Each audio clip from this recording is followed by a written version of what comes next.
Hi, everyone. Welcome to the Curious Competitor podcast. I am your host today. I am your host and your guest today. I've invited myself on my own podcast. I am current New Jersey Devils defenseman Carrick. My producer and I, Colin Steiner, will be hanging out, talking Q&A. We took some questions on Twitter, Instagram, Telegraph, wherever else you could send us a question. We try to take them. So from wherever these questions come from in the world, and I used to say that kind of as a joke because I heard the podcasters that I really liked would say, thank you and welcome to the show from wherever in the world you're joining us. I had a DM from Italy the other day. Young man was expecting their first child in February and also had a four-year-old French bulldog. And so they were a Toronto Maple Leaf fan hailing from Italy. And I thought that was cool as hell that he doesn't miss an episode, listens to each and every podcast he can get his hands on. So I thought that was sweet. Kind of a what the hell are we doing moment on this show, that we have listeners from other parts of the world, from across the pond, places I've never been. If my wife's listening to this, Lexi, I promise we'll take you to Italy, because I know, with COVID, we had some plans derailed.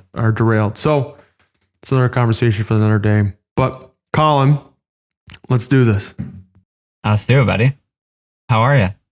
Good, man. Skating, we get tested a bunch over at the rink, skating training. Doing a little bit more external loading in terms of training, to touch on that, which I've actually really enjoyed. I think that a lot of times I'll stick with some of the more movement pattern stuff, more body weight stuff, which has served me well in the past, but I am enjoying, just because the summer was so long too, some of the external load, and working with, Devin McConnell and Joe Lawrence over at, our strength staff. We have a great strength staff with the New Jersey Devils. These guys are really on top of it and open-minded, but confident in their program at the same time. They're communicating with, the players and how we feel and what our goals are. And I think we're all just trying to be flexible on whatever the season looks like. There's a typical ramp up that, I think we're waiting to take on in terms of battle work, and I'm sure there'll be some bag skating on tap here soon. Family-wise, I think we placed our order for a stroller today. So it's getting real. It's banana lands. Trying to cram for the test and become as mature and smart and wise as I can.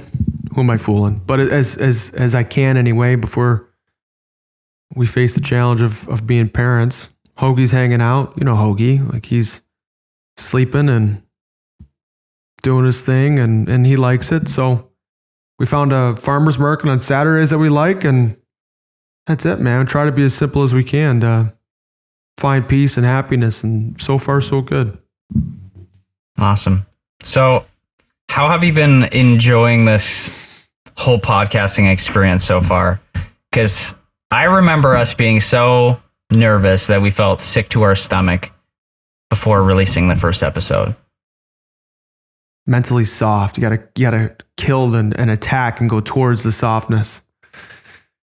Proud of ourselves for sure. We've come a long way, and I do think that I had reason at the time to be unsure, but at the same time, I'm glad that I try to take a leadership position really with this podcast. I try to lead people in their own self-growth. It can be a little meditative and maybe even borderline preachy at times, but I try to walk the walk, right? And I try to engage with the work myself that way, and I try to hold myself accountable. And I'm glad I just got on my own way and started to do something that I knew we would like. I knew would attract the type of audience and attention and friends and family that I wanted to. It's built, it's strengthened the relationships all around my life. Shocked, honestly, when I look back at what I was necessarily so afraid of. And I think it was just judgment within hockey, which I guess could still happen. But I also think my work speaks for itself, that, I mean well, and I'm trying to put a good thing in the world out into the world so people can feel better about doing good things for themselves, because that's not always easy. Episode 29, man, here we are. I know. It's flying. Yeah, we're just heating up. And I think I've always learned on the fly. I was never a fan of the direction manual. It always chucked to the side anytime I was building something. With hockey, that was how I learned. I would just watch on YouTube players I loved. I would consider role models. It was extremely role model driven. And I think in podcasting, it's the same thing. I listen to my favorite podcasts. I try to study up on these guys, steal, I feel like Eminem with my word book and try and keep new words and new pivot words and that kind of thing. I also enjoy, one of my favorite things to do, and I would do this a lot in hockey because I think we live in a highlight world and an Instagram world where what were the highlights last night? Well, if there's only 5 goals in a hockey game, what's the highlight clip? A minute and a half? Maybe, I know, and I go on NHL.com, they're 5-minute clips normally, right? But you got to go check out all the mundane plays, all the simple plays, all the mistakes to recognize and really be able to assess your hockey play, within a game. So one of the things I would do actually with Brian Keane from Prodigy Hockey, who I'll have on the podcast here in season 3. I've worked with, Adam Oates, and we've talked about it, is just watch the great players, see how many times they keep it simple. Watch how many times they make a mistake. So I love it when I listen to a podcast and I hear Tim Ferriss. It's a lot less than myself, but he says, okay, boom, permission to screw it up at a later date. Not that I want to, but just to maintain a positive relation with the reflective self-talk instead of just carving yourself to shreds all the time. So considering how far we have come in this podcast so far in a short life, what is next for you? And what right now are you just dreaming about? What's next? I think getting testy with the range. I want to continue to have different guests. We were just talking about before the podcast about chess, and I'm watching the Queen's Gambit on Netflix. We were talking about how cool of a sport chess is, and any real mental duel, whether that's Brazilian jiu-jitsu or chess. I view those things as similar beasts. And, imagine we had, a world ranking chess player or a tennis player.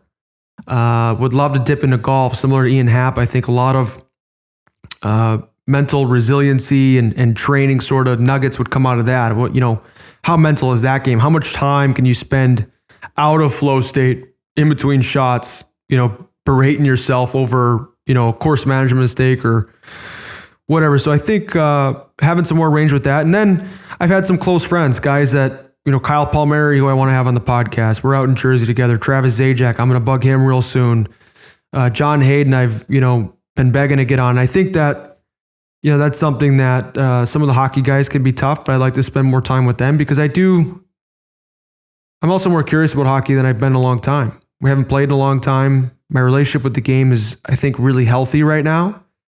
There's been times where watching the game might feel like homework or worse, punishment, where I wasn't happy and that's kind of your insecurity is showing kind of thing. So I'm really excited to dive in on a couple of those different topics. And it is, I Instagrammed a excerpt from the Mamba Mentality the other day where, Kobe Bryant talks about how, curiosity fueled him and how he would ask questions of any great he could, peel layers off of. And it's curiosity killed the cat, but it built the Mamba. And I, relate to that, I think now more than I ever have.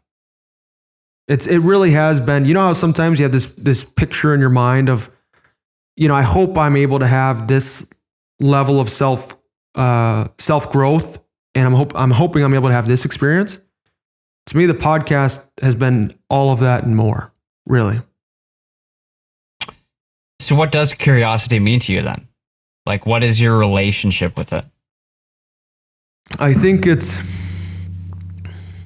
right now I'm doing a better job thinking ahead in my life and trying to think, what do I want to have and what do I want to attract into my life, and reverse engineering, thinking backwards on how to get there. And curiously, there's a lot of different ways to achieve the results that you're so after.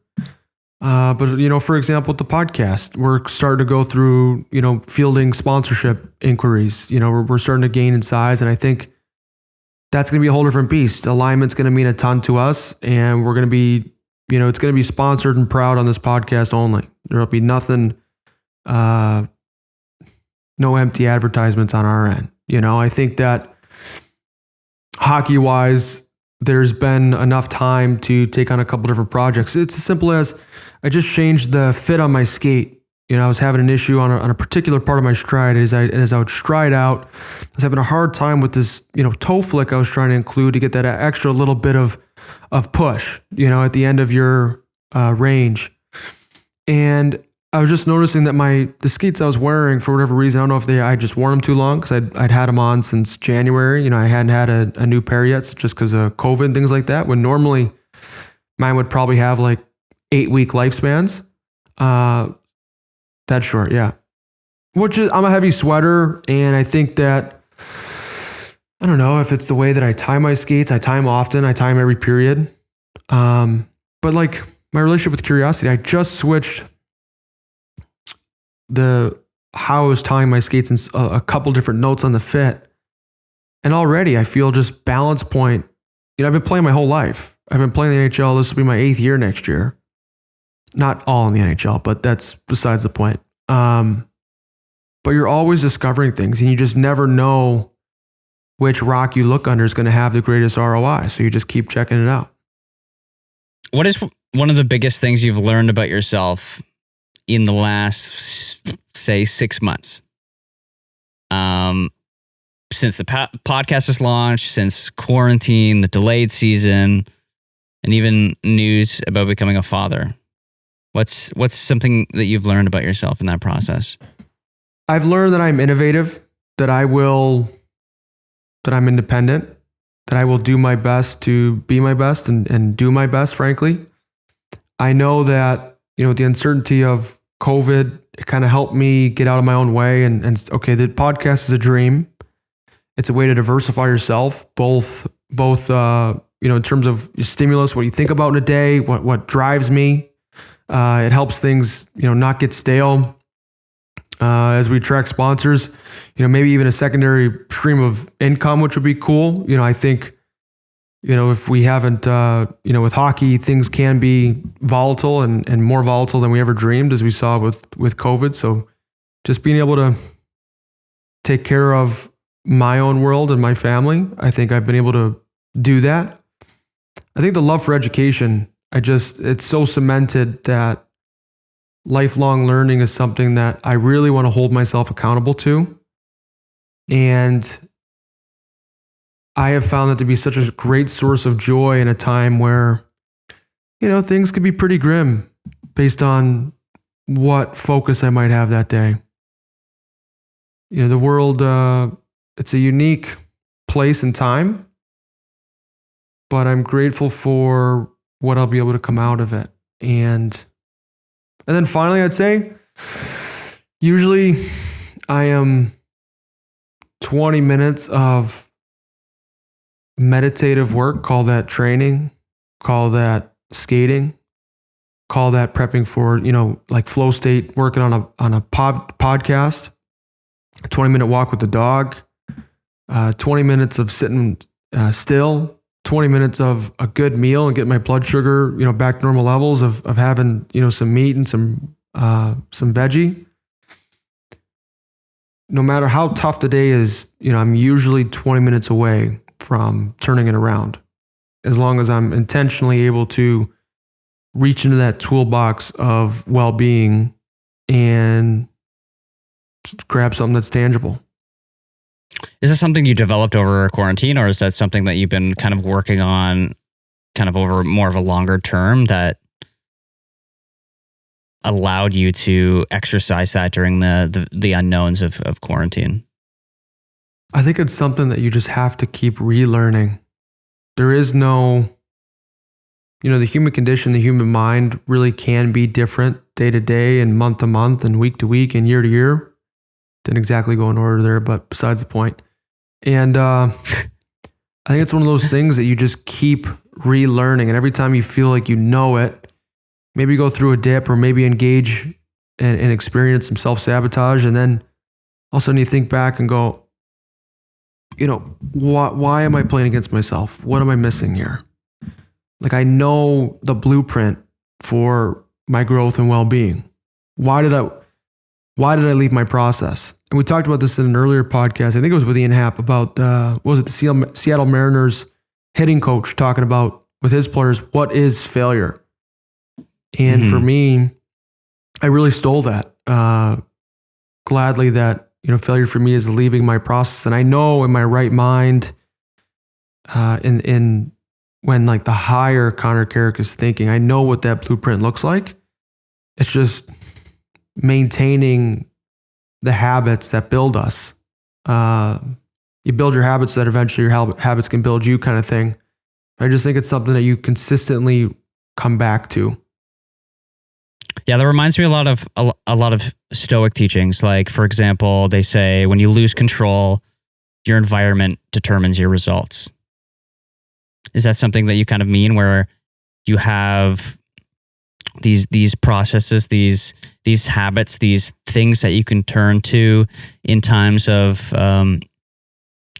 struggle or fear, and these are just habits that you developed over a long time? Yeah, I think you try to build habits so that in a way you're able to automate that part of your life, right? You want to, where it's not some extra effort all of a sudden to give an extra effort, say, for example, around the rink. And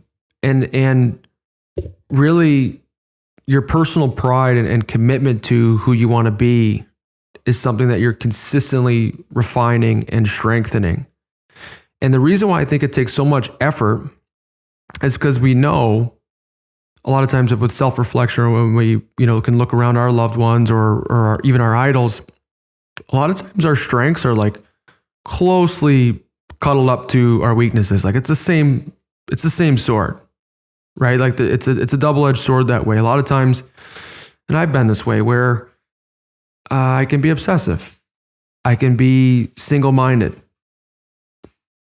Closely related to that, I can be distant, where I can be in a room and we can be on a conversation, but while you're talking, I am really thinking about the fit on my skates I was just thinking about earlier. I'm thinking about, I didn't send the, skate rep the right text before this. Meanwhile, I asked you how your day was and you're telling me. Right? So it's similar where, there's a spectrum that we live on. There's these versions of ourselves that if you can maintain a better relationship with yourself, a better relationship with your values, you have an opportunity to be super solid, in between the ears, in between the armpits, between, heart and soul kind of thing, where you are able to control the controllable amidst the uncontrollable, which I think is what that Stoic, saying is kind of getting at, where if you don't have a backbone, like you don't stand a chance when it gets windy, you're gonna go whichever way the wind blows. And I think it's not something you arrive at, right? Like what's the before enlightenment, it's like carry water, chop wood. After enlightenment, carry water and chop wood. So it's super similar. I was wondering if you would want to discuss your evolution between Connor the hockey player and Connor the person. And I know this is something that you've touched on before, and I'm trying to stump you with some questions here. You said that you were challenged to grow in the face of adversity with your career, but then at the same time, you said you were challenged to grow when you brought the emotional roller coaster of said career into the home life. What things, like how is it now? What things do you do that intentionally balance those parts of your life? Boundaries is a big one. So like post-practice, even as we're skating and training here in Jersey, there's a little like recovery room we have upstairs, and I'll go upstairs after the day and just hang out for 10, 15 minutes. Maybe it's a meditation. I'll check my phone to see if there's any emails or anything I want to kind of get finished before I get home.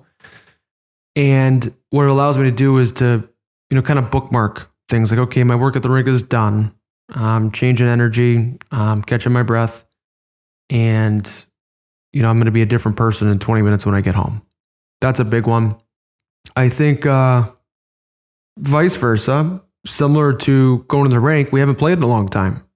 So trying to mentally simulate and start to ramp up as if we were going to start a season soon. Because we may. I don't totally know, what the NHL is going to do. But just to go through the mental stimulus of, okay, I'm going to get up and get after it today.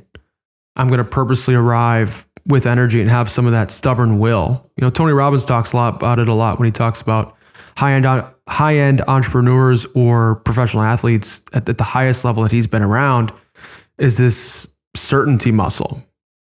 So it's been something that I've really been trying to, camp out on myself is, how sure-handed can I walk into the rink? How sure of my game and myself, whatever the Oura Ring score says, however I felt, however I slept, if I had, 16 pounds of organ beef the night before, or if I had, a bottle of wine, like I'm going to do my best to show up.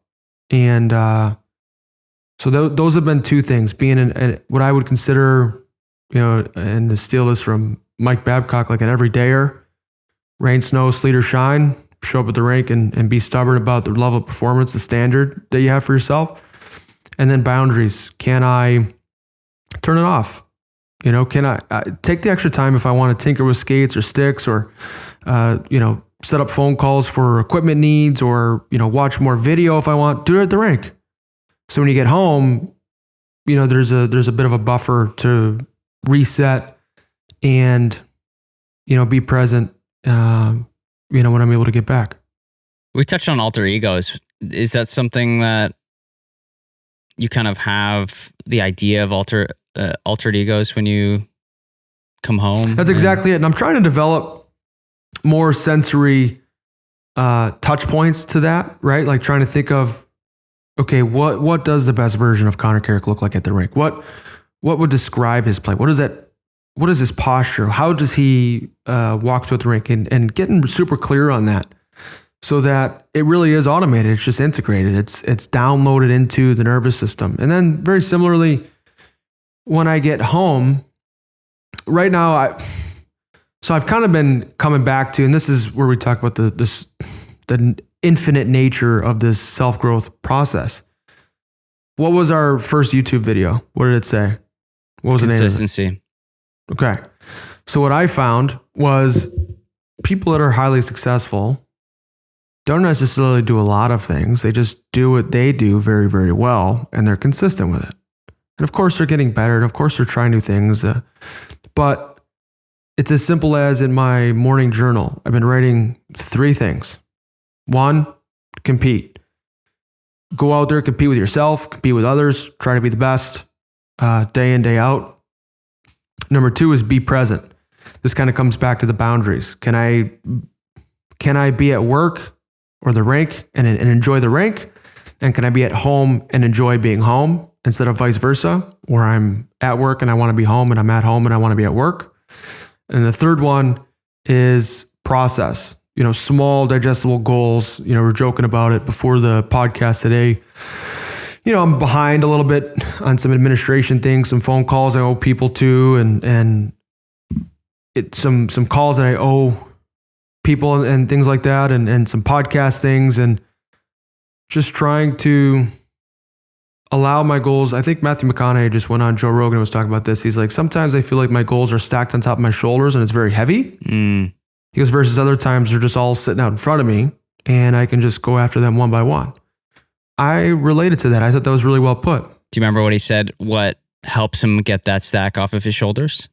Training. Movement. Oddly enough. Yeah. Movement, training, working out, which for me, I feel that, but also training for me isn't something that is a break in my workday. It is my workday. So on the other side, I'm sure Matthew McConaughey is in great shape. I'm sure he, trains very hard relative to his goals. But my relationship, the judgment that comes along with when you're expected to be great at something, the obsession, I'm showing up at the rink, I think, I would imagine, with a little bit different level of intensity than your average person going to train. But the flip side of that is on off days, a lot of times, there's no question. If I don't wake up and move, even in some regard, even if it's a walk with the dog, there's a bit of staleness that all of a sudden I gotta like get up and like hit my chest or something. Like I gotta get moving. I kind of get like sick of sitting in a chair all of a sudden at whatever time it is. Let's say I wake up on an off day at 8, have coffee and breakfast till 9, start doing podcast work till 9 till noon or whatever. At noon, I'm getting itchy. Like I got to get up and go do something. So I think I definitely relate to that. Movement is medicine, man. I want to give you a big question. Go for it. What is your definition of success? And it doesn't need to be necessarily, winning a Stanley Cup. It doesn't need to be, making a certain amount of money. What is success to you? Is it certain traits as a person? Yeah, I think for one, I would say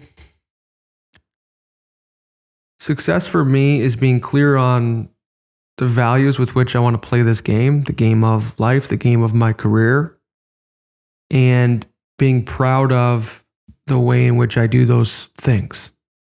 So for one, I would say I really enjoy learning and continuing to be a lifelong learner, be a career-long learner, showing up every day, excited to learn, feel, do something that maybe I've never done before. And then, of course, there's always the challenge as a pro to integrate and be able to do it every day, right? That's kind of the cyclical nature of growth. Number 2, I would say, is showing up for that process every day. I know the things that, I want to do as a person and player. And sometimes it's not always super easy to recall at the right time. Like, for example, even today, before this podcast, I got home at like 2:00 and I knew I had to get lunch made for myself. And, I knew I wanted to kind of touch base with Lexi, and the dog before we started. Be honest with you, I was scrolling mindlessly on my phone, like almost the whole time, to the point where I was disappointed. And it was like, it was 3:25. We were scheduled to start at 3:30. And I'm like, I've done nothing for the last hour and a half other than eat with my head buried. I didn't intentionally enjoy my meal. I didn't be present, and clearly because I wasn't present, I wasn't process oriented. And so I think so much of it comes back to that. I think I know my definition of success, which is sticking to my process, because I know what failure is, because failure is leaving that process. And once you identify what that is, you've got a roadmap to live holistically, live in a way that you can be the own judge and really source of fulfillment. If you could do one thing every day that would bring you joy, or something that allows you to be your best self, like kind of back to what you just said, can you give us an example? What would one thing be? One for sure is I do want to meditate more. I think that, and whatever that means, like meditation is just being present in that moment that is right now and appreciating that. And I have yet to enjoy this exercise and feel worse than when I went in. It works 100% of the time. Very similar to movement, but movement is, I've been training since I was, 8, 9 years old. It was just something daily I did for hours and hours and hours. And I would like to get to a relationship with, my mental practice that is similar to that of my physical. And it's just not right now. It's something I negotiate with. It's, we could watch another episode of The Queen's Gambit, or we can meditate. Sometimes I meditate, sometimes I don't. It's not a practice yet. It's more of a hobby that I, flirt with from time to time. I would say that. Oh, this one's great. Take myself less seriously. Enjoying elements of play. Elisa Haggerty talks about a lot on her Instagram, and we're going to get her on the podcast, I think, for season 3. We just got to nail a date, but she talks about like oftentimes seriousness is a sign of suffering. And in my life, for sure, it often means I'm trying to portray myself as somebody, or I'm trying to shield against judgment, or I'm trying to come off as something, or I'm trying to prove that, maybe I made a mistake and I know it, and I need to take the moment super seriously. And it's like, and a big sign, I have a physical tell of this is laughter for sure. Am I laughing in a day? And dancing is a big one. I think, it's hard to be serious when you're dancing. It's hard to be tight when you're dancing. It's very, it welcomes that flowiness. It welcomes lightheartedness into my life. And so those are two things for sure. I want to meditate more. And frankly, I want to take myself less seriously, because what I think it actually allows for is the emotional lightness to go after it. Right. So for example, when we start this podcast, if I start this podcast with the seriousness of this must be perfect, I have to have the perfect conversation, which, by the way, what does that look like?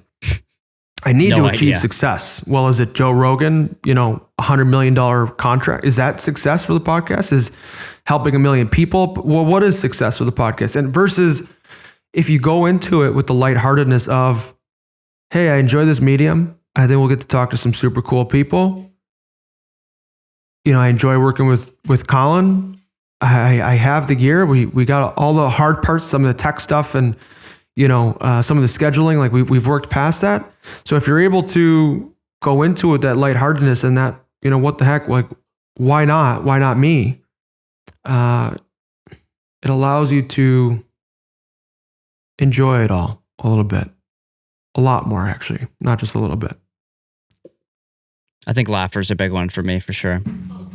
If Huge. I'm not laughing, and I find like, so, I mean, as you know, I'm a big golfer. I also love tennis, but like, if I can't laugh after smacking one into the woods after playing so well, then why am I taking myself so seriously? Why do I care? Why am I holding on so tight? For a result? Or is it about the process? Is it about being outside, enjoying the sun, enjoying the company of my friends, right? You get so result oriented.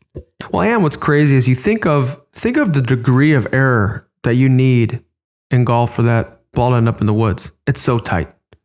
Like you were right there. You're half a degree off. You're 1 degree off.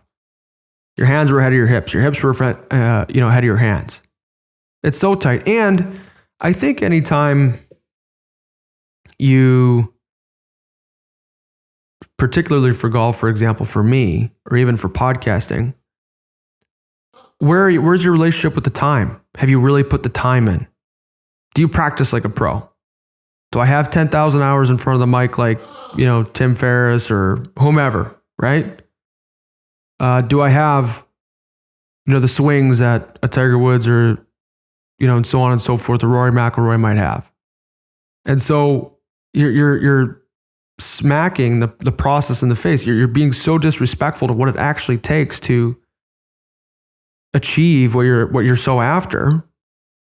You're expecting a miracle, a gift. You want it easy, and it's not.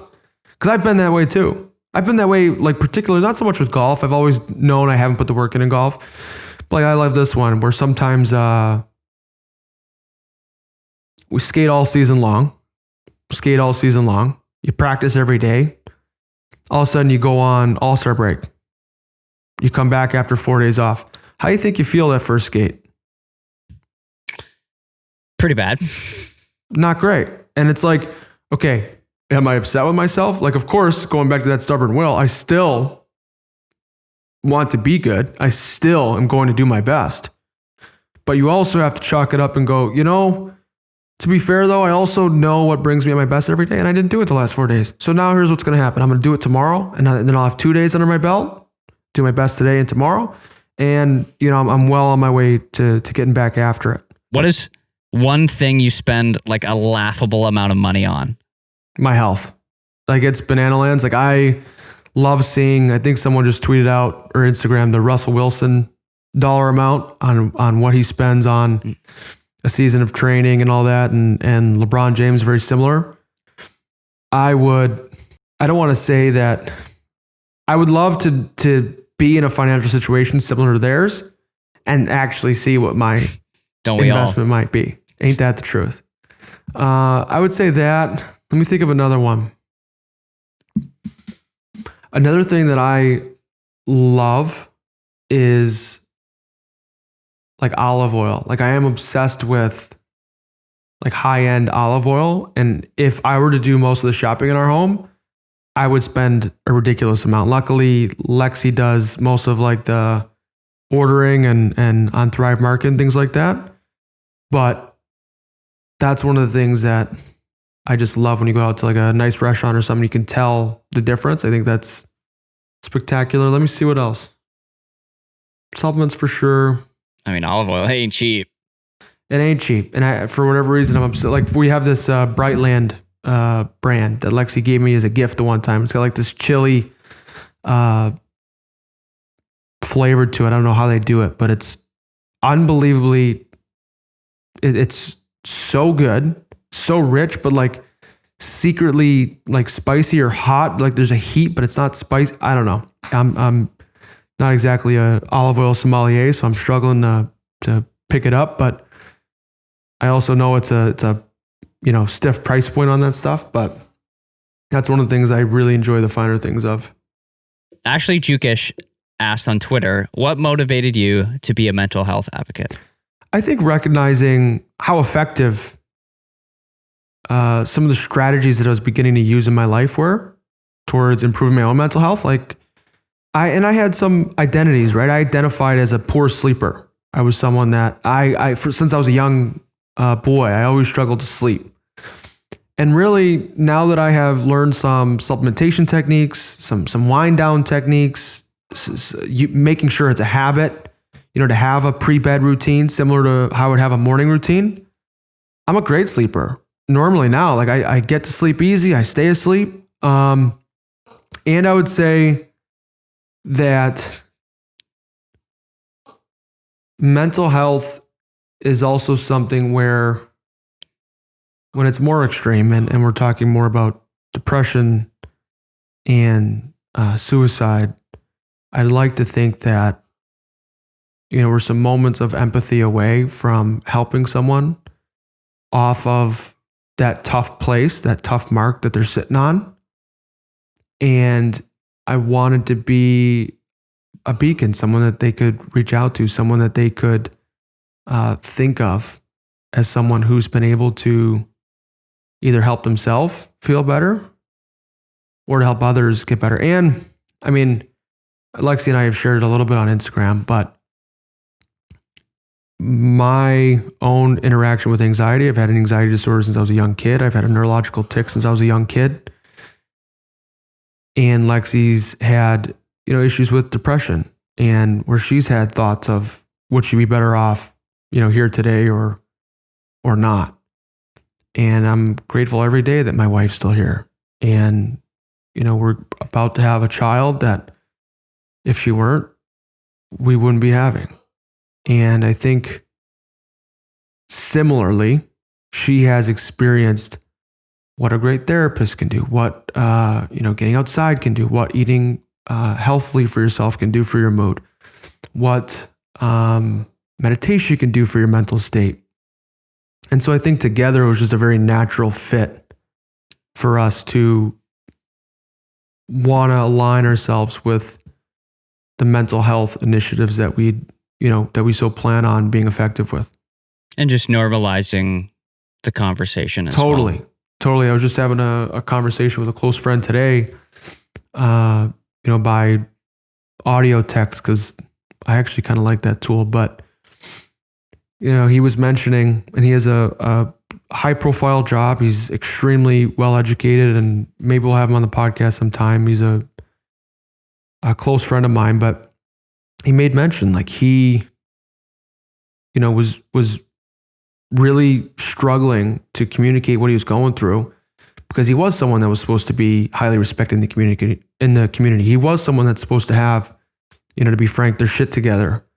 And, there was not only the fact that he didn't have his shit together and that he was struggling, but then the compounded guilt that he was supposed to be perfect and fine and enjoying his life.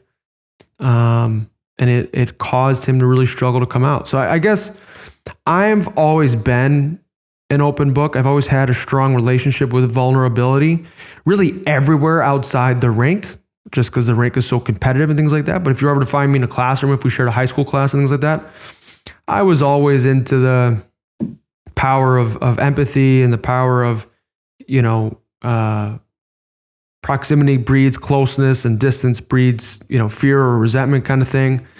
And so I would say that in my own mental health, I didn't really feel burdened by the stigma, except for in hockey, because that's where I was really afraid of judgment. And so if I can be in the hockey world and introduce the conversation around mental health, and for me, it means different things. Sometimes I'm looking after my mental health. Sometimes I'm trying to train my mental strength or resiliency. Like, this is, to me, both a performance mechanism and a way to stay in tune and foster the wellness and the well-being that we so desire. Like, we just did a podcast that, we'll be releasing shortly with Giovanni Marsico, and he uses the words peaceful and grounded. You can hear it in his voice. You can see it on his face. Those are things that I want. I can't say I've always been grounded. I can't say I've always had a great sense of inner peace.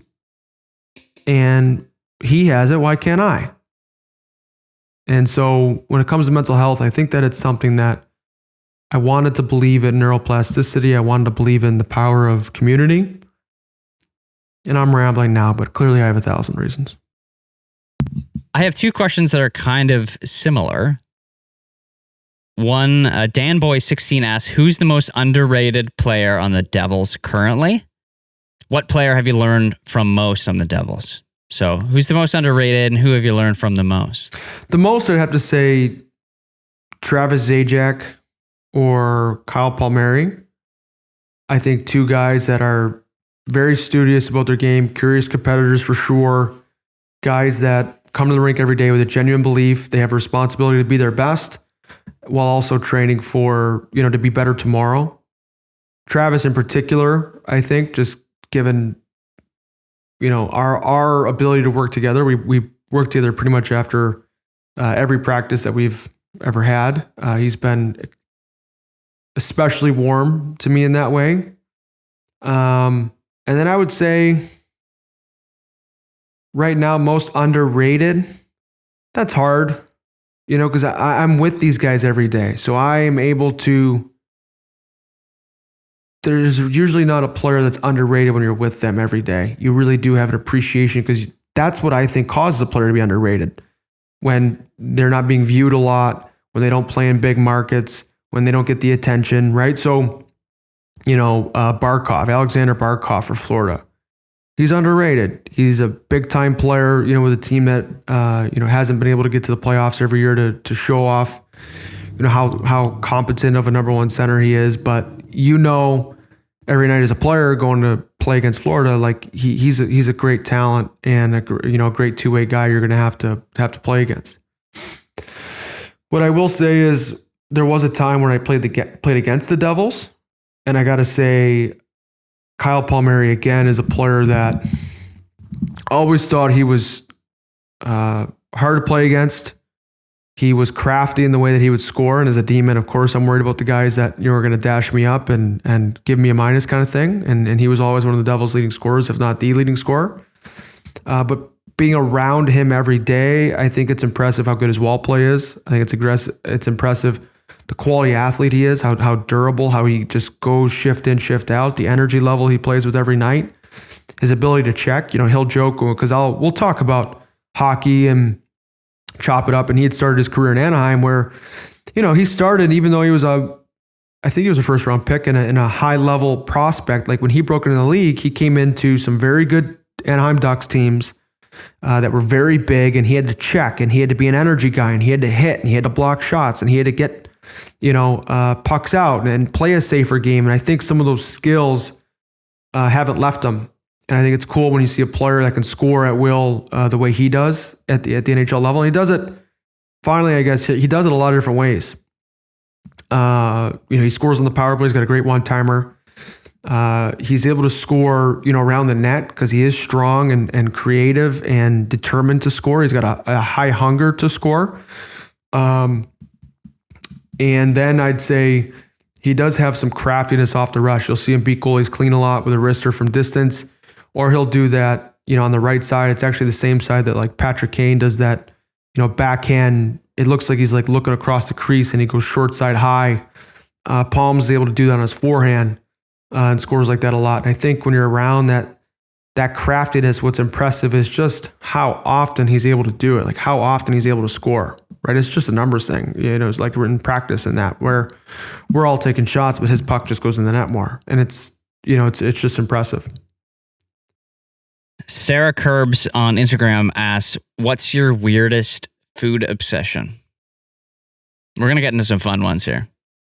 I've been crushing these spirulina and chlorella bits. These energy bits are called. I've been pretty obsessed with them just in terms of like the nutritional bang for buck that they provide. Like there's these little pills, and it's like whether I'm having sometimes I didn't prep vegetables, like I'm making a simpler rice and meat meal or whatever, pre-bed. And it kind of tops off my, vitamin and mineral content.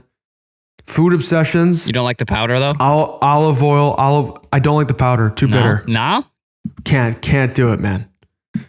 Too earthy.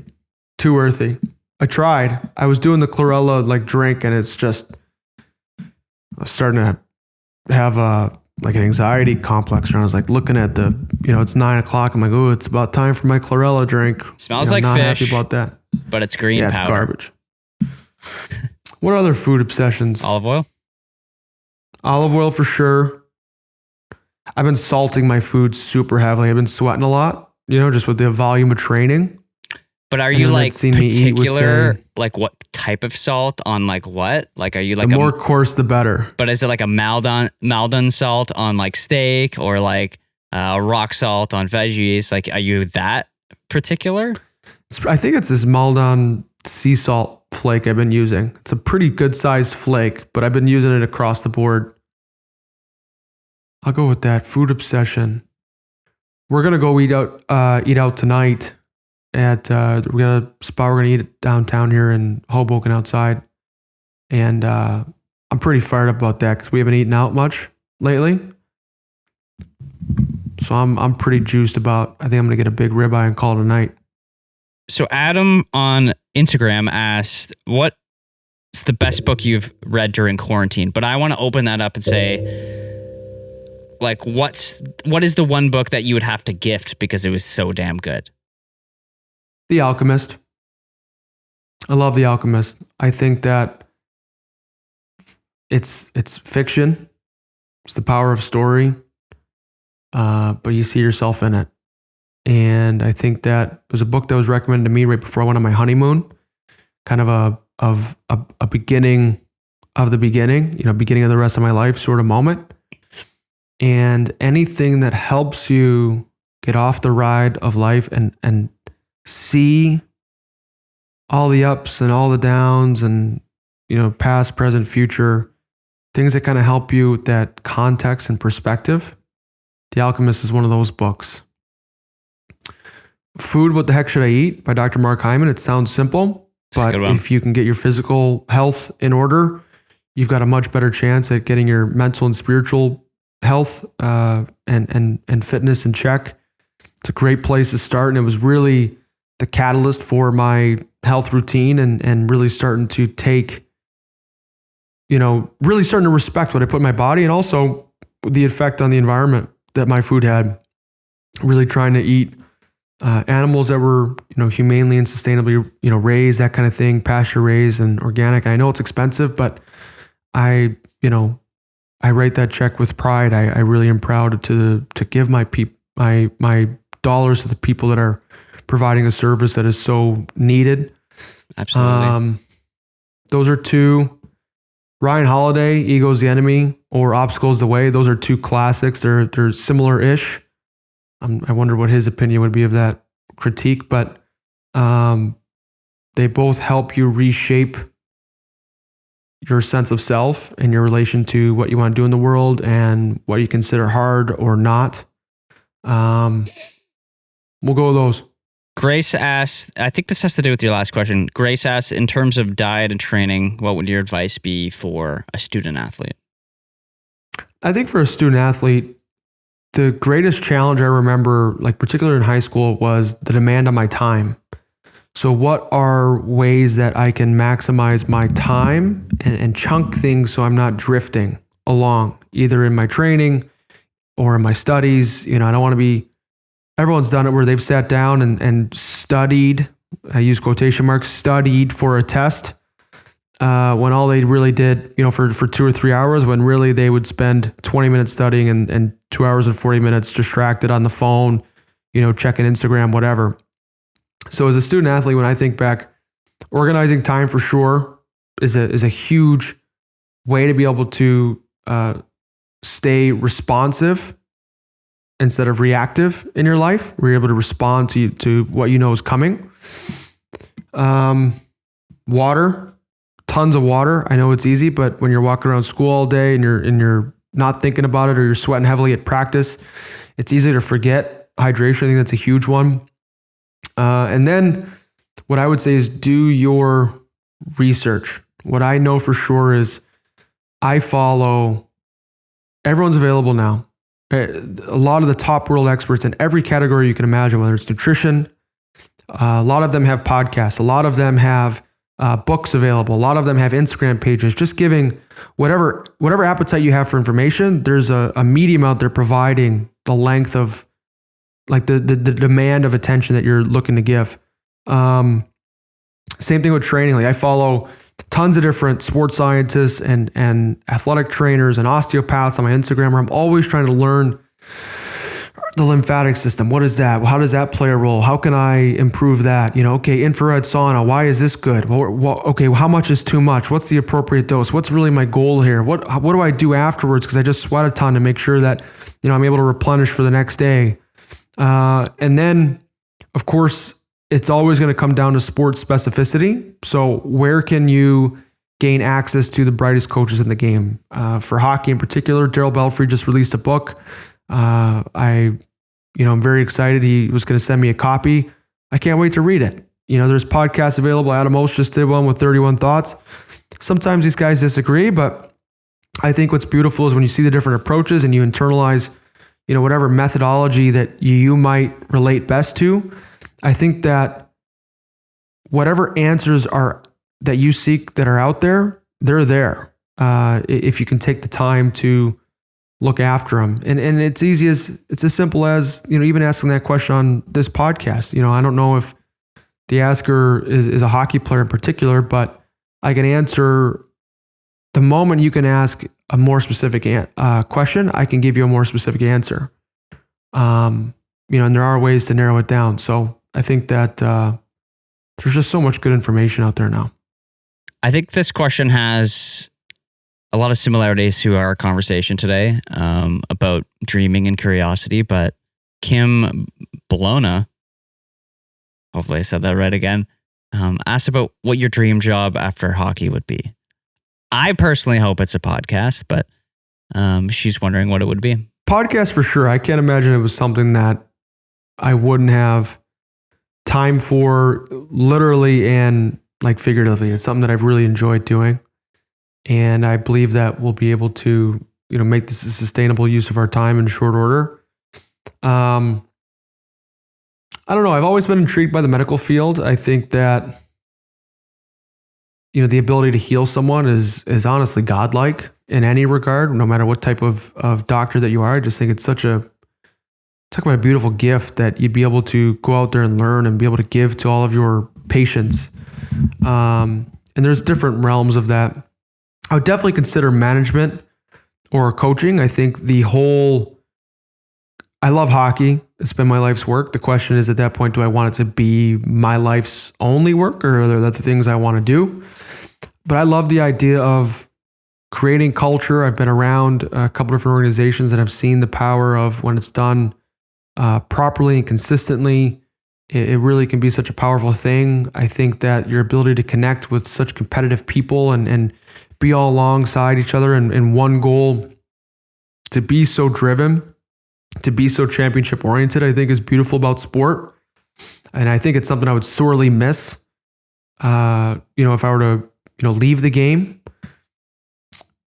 Coaching side of it is a little bit more day to day, I think, I would guess anyway, intensive and a little bit more, you're kind of in the weeds a little bit. You're on the battlefield daily instead of projecting out and trying to think long term like a manager would. I think both would present unique challenges. I'm trying to think what else. I also love the business world. I don't know if I have a product idea or a service that I would want to provide someday. It would have to be value driven, and I would really have to love providing it or building it every day. But I'm just so impressed with it, across the world, the different business stories that I've listened to, the ingenuity, the determination, the love for craft, the concept that it's an infinite game and not some, finite game where you're just trying to exit or, achieve a certain dollar amount and leave. A lot of the best business leaders I listen to really have a holistic richness that I appreciate. Similar to, we've had, who are some of the business leaders we've had on, like Randy Hetrick. Like, he is so proud of his TRX mission and what he's been able to build and how he was able to transition onto the Navy SEALs. Is that something I could do? Not sure. Sure would like to. I think it'd be cool. Giovanni Marsico, you can't tell me that we talked about the peace and the groundedness. He's an ambitious entrepreneur. He's out there working long days, extensive hours, but he loves what he does. So he's able to have a strong relationship with. He loves what he does every day. I think it's very important to love what you do. And this is a Seth Godin quote, and it's less important to always do what you love. Because of course, and I can internalize that even now with hockey, for example, you don't necessarily love every second of every day. Like, you don't love your bag skates, but I definitely am loving what I do, even though it involves some parts of the process that aren't always my favorite. All right, we're going to do a little rapid fire section just to try to get off some of these questions. Dan asks, what is the best coffee shop in New Jersey? Rook Coffee Shop. I'm not sure if it's Rook Coffee Shop or like Rook Espresso Bar. I'm sorry. I just know it's Rook. What's like your top 3 must-have pre-game songs? Asked by Kefri64. Seven Nation Army. Oh. By the White Stripes. That song, you're ready for war. Just name the shot lane and I'll throw a body part in it. Not worried about it. 50 Cent Candy Shop. It's a banger. And Gotta Have It by Kanye West. I think Gotta Have It is top tier too. I'm trying to think of what else I got on my list there. Maybe I'll come up with a little playlist and we can put it in the show notes or something. Jenna AT asks, what do you do for your coffee needs on road trips? I'll either bring it with me. 3 things. I'll either bring the coffee with me, like ground up with my little AeroPress. That's a fun one. If I have room in my bag, I will either I have like a ceremonial matcha. Sometimes I'll take a coffee break. Gasp, I know. Or I got a list on my phone. I got a road list. All the hot spots. Do people reach out to you for the spots?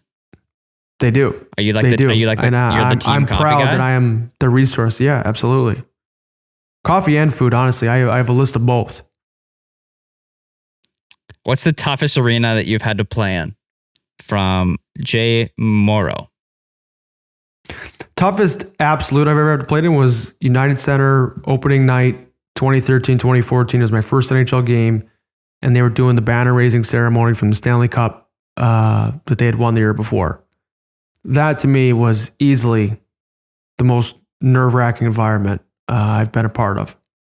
Why did you want to be a defenseman? From Andy Coleman. I wanted to be a defenseman because every coach I ever played for allowed me to be an offensive defenseman.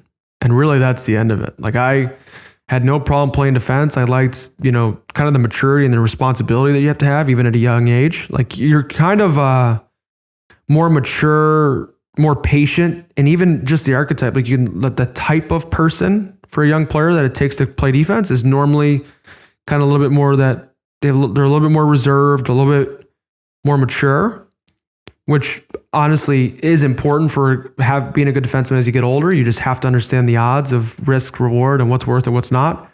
Versus like your forwards are just these energy balls, just guys that their motor never stops. They can't sit still.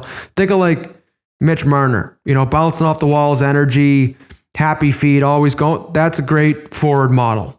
And a lot of kids at a young age kind of have some of those traits. So as a young player, I think it was part of the maturity. And then I just had coaches that let me play offense. So that was all I cared about, as long as I got to rush the puck and stuff.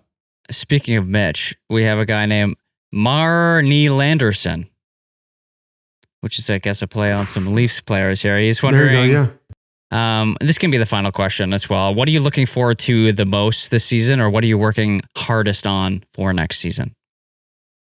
Skating for sure. I think that's always a project. I think the speed of the game and the fluidity of the game is just going to continue to get harder and harder to maintain and keep up with night in, night out. I'm 5'10". There's not a ton of room for error as a smaller D-man. Like you got to be mobile.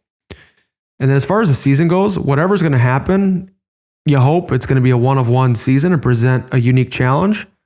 And I think the newness of it will demand creativity and the full attention to try and solve that Rubik's Cube of whatever, is thrown our way. Because who knows, maybe it's a bubble-ish situation, where you're playing in front of no fans. Okay, that's an adjustment.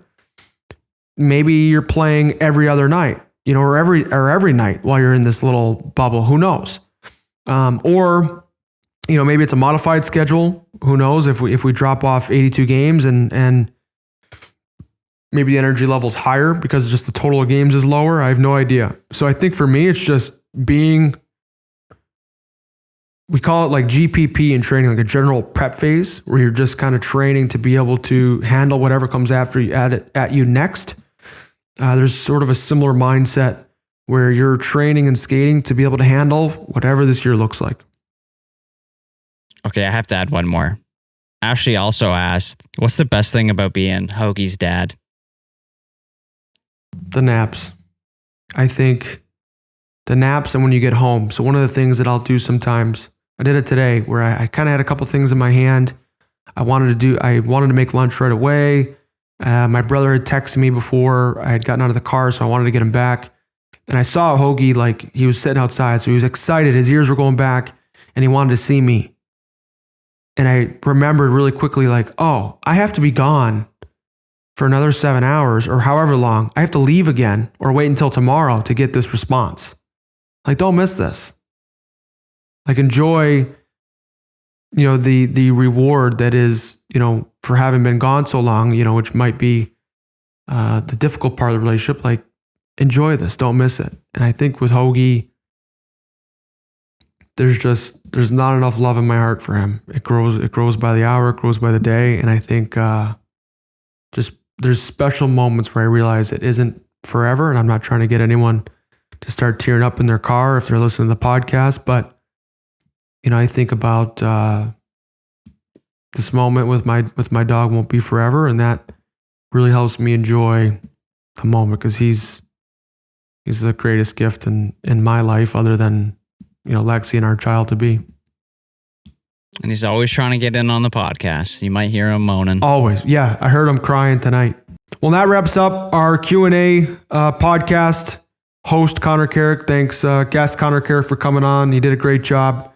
That's my play-by-play for the episode. So thank you for joining us wherever you are in the world. Please continue to like, subscribe for the podcast. 5 stars is better than 4, in case you were wondering. So please continue to give us your feedback. If you do feel like it's a 4-star, leave us a comment why, and I'll read it and disagree with you. I'm just kidding. But anyway, please continue to share this podcast. Helps us grow. Thank you for joining us this week. We look forward to next week, and welcome to season 3 And thank you for joining me on my journey to become a more curious competitor.